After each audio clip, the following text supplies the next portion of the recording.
Tänään testataan Temun vieheitä, lippoja, erilaisia jikejä,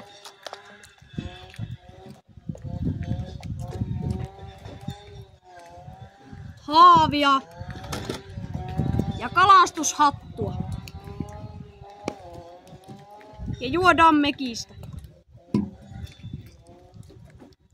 Ensimmäisenä vieheenä testataan tommosta räikeänväristä spinneriä. Tollanen.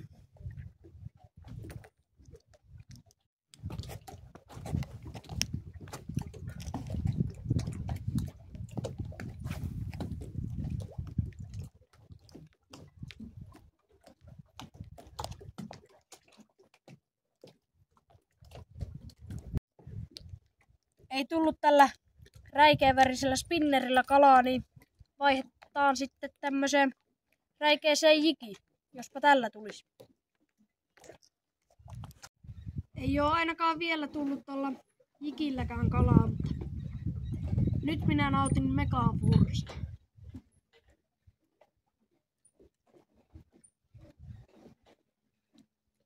Jos saa sen auki.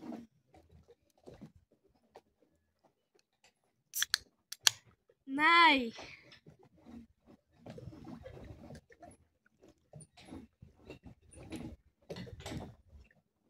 On hyvä mekis.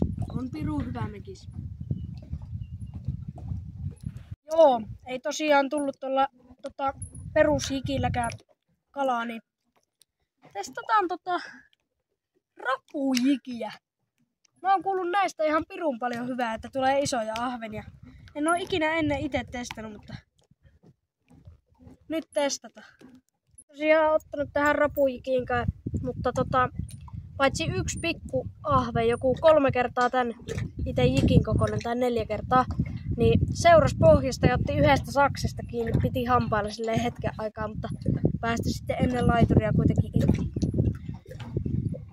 Ei oo oikein tänään kalasyönnillä, kun tuulee niin paljon. Mä oon nyt tässä rannassa käynyt tällä laiturilla muutaman kerran kalassa, niin oon huomannut, että jos tuulee vähäkään, niin kalat ei ota. Mutta testataan vielä tätä peruslippaa, niin sitten ollaan testattu aika lailla kaikkia uistimia, mitä mä tilasin. Tilasin mä vaappujakin ja semmosia, mutta niitä nyt ei oikein heitellä kannata. Tai silleen voihan niitä heitellä, mutta ne on muutenkin haukivaappuja ja tässä nyt ei hirveästi haukea oo. Eikä niin. Mutta testataan tämmöstä peruslippaa.